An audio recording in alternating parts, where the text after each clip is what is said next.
Check out this beauty. The 2005 Silverado Cat Eye Extended Cab. Got the custom pink plow. Tough guys wear pink. And don't get it twisted, this thing's plowed through all kinds of stuff. Look, it's plowed through cobwebs, sticks, plowed through a scarecrow or two, it looks like. It's got the patina paint job, that's the style right now. Racing slicks on the blacked out wheels. That used to say SOS. Poor guy didn't make it.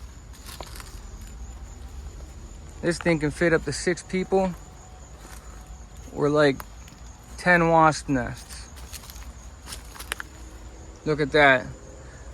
That's the beauty of a half ton truck. That's like 1,000 pounds worth of leaves right there.